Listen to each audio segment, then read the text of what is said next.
Hey, just a quick note to say thank you for joining me on this episode. If this is your first time or you're a regular listener, please take a minute and rate the show on your chosen platform. A short review helps every show to be more visible to new listeners and provides them with value. So, thank you for being here and for helping out. Thank you. Hey, welcome to another bonus episode of the Daring Creativity Podcast. I'm back to unpack some of the gems from this week's conversation, pulling out those moments that deserve a second look and digging deeper into what makes them special. It's about the ideas that hit differently. This week I sat down with Laura Cibilich and I got to find out how she runs a creative studio titled Run out of New Zealand. The episode published a few days ago was titled Dare to Lean into Indigenous Values, and I got to learn about Māori values and principles that guide their work day to day. If you haven't checked out a full interview yet, let me start with these 4 moments that stood out from our conversation. It really does ground us. And we've got a full-time Pouaharao Māori cultural director as her role. And she likes to say Māori values or Indigenous values are just human values. When you take it back to just people to people, it's those human values and the way people are just being real. That's what it comes down to. Yeah, strip away everything else. It's, just quite pure. Here, Laura articulates something really profound. What we often categorize as Indigenous values or cultural values are usually universal human principles that hypercapitalism has made us forget. Kinship, environmental stewardship, genuine relationships, accountability to community. And this matters because businesses worldwide struggle with defining authentic values that aren't just the marketing speak. Companies plaster walls with value statements about innovation and excellence, while Indigenous frameworks offer something more fundamental. How do we treat each other? How do we care for our environment? And what responsibility do we have to future generations? For any leader trying to build authentic company culture, this is a revelation. Stop inventing corporate values from scratch and instead look at time-tested human principles. Strip away the complexity, the consultant speak, the buzzwords. When Laura says, just being real, she's identifying the antidote to corporate artifice, genuine human connection, honest relationships, and values you can actually live by rather than just display on your website. This approach to values isn't about being trendy or checking diversity boxes. It's about returning to what actually matters when humans work together. In the second standout moment, Laura talked about the size of her business and how it actually is a benefit. Yeah. And I mean, I guess we're small enough that we can be so strongly aligned to our values and say no and things like that. With those kind of things, it's like, where is the line? And then ultimately, if you think bigger picture, does it really matter in terms of big thinking? Is a few job losses or not worth it either way? So, and would the planet thank you for it? It's just about the money, that kind of thing. So we really lean into trying to be responsible and looking after the planet and all those things. This moment exposes the uncomfortable truth that many agencies and studios avoid. Size often comes at the cost of integrity. Laura frames their smaller scale not as limitations, but as their competitive advantage. They can afford to be choosy about clients because they haven't locked themselves into growth at all cost mentality that forces larger agencies to compromise. The second part, does the planet thank you or is it about money, is a kind of gut-wrenching question that every creative should really ask themselves. It matters because it reframes business success. In our industry obsessed with winning big clients, expanding headcount and maximizing revenue, Laura proposes a different metric. Are we making decisions that benefit the world beyond our bank account? And this is particularly relevant now as greenwashing and performative corporate responsibility become easier to spot. Agencies tout B Corp status while servicing fossil fuel clients. Studio post about sustainability whilst producing wasteful campaigns.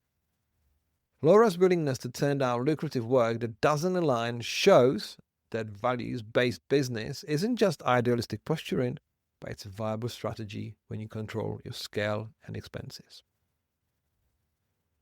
In the next standout moment, we talked about creativity, education, and childhood.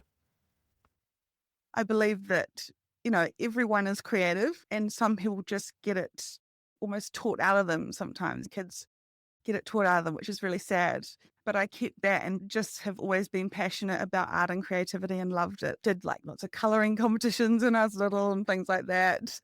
Lots of drawing, all that I was that kid. And yeah, and then just through school, did art through school. In my conversation with Laura, I tried to pose a question about how this quote challenges the fundamental myth that creativity is a rare gift possessed by a selected few. Laura's observation speaks to system issues in education and society. We often prioritize conformity and standardization over creative exploration.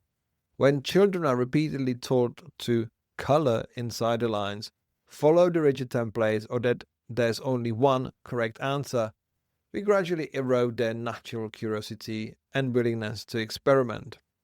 The real insight here is that creativity isn't lost, it's actually suppressed. This matters to anyone building creative teams or raising children because it shifts the question from how do we find creative people to how do we create environments where people feel safe to be creative again. And Laura's own journey proves that maintaining that creative spark through childhood into adulthood is possible, but it requires conscious resistance against systems that value compliance over curiosity. For business leader, this is a call to examine whether your workplace cultures encourage experimentation or inadvertently punishes it. In the last standout moment, we talk about challenges when it comes to running your own business.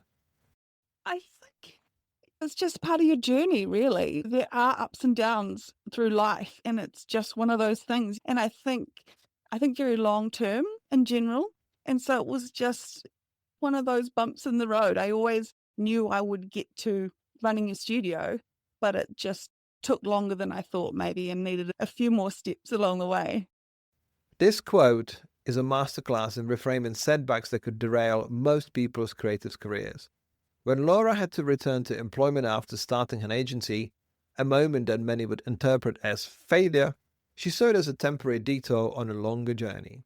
This isn't a toxic positivity or delusional optimism. It's a strategic patience grounded in self-knowledge.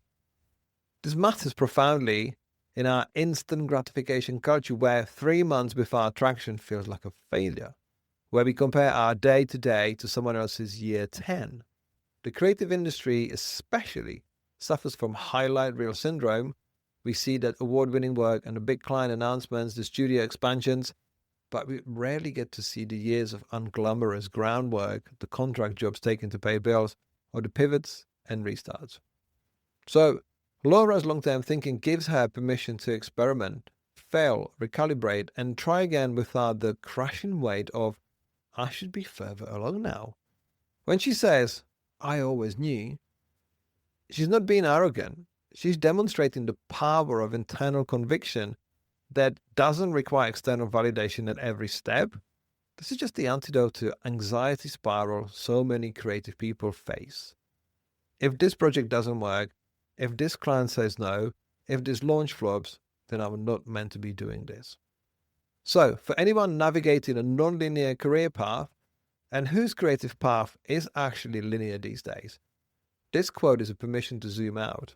The detours aren't derailments. The extra steps aren't wasted time. They're part of a longer arc that only makes sense in retrospect. This perspective is especially crucial for mid-career professionals who feel behind or feel like they've made wrong turns. Laura suggests there are no wrong turns when you maintain conviction about your eventual destination while staying flexible about the route. If you haven't checked out the full episode with Laura Cibilich, I really encourage you to do so. There's a lot in there which is full of humility, there's great encouragement, there's a great view into Indigenous values and how they get applied. Yeah, check it out, and thank you for being here. I'll see you on the next one. If you enjoyed this episode and would like more accessible resources to help you discover your daring creativity, you can pick up one of my books on themes of mindful creativity, creative business, branding, and graphic design. every physical book purchase comes with a free digital bundle including an ebook and audiobook to make the content accessible wherever you are and whatever you do.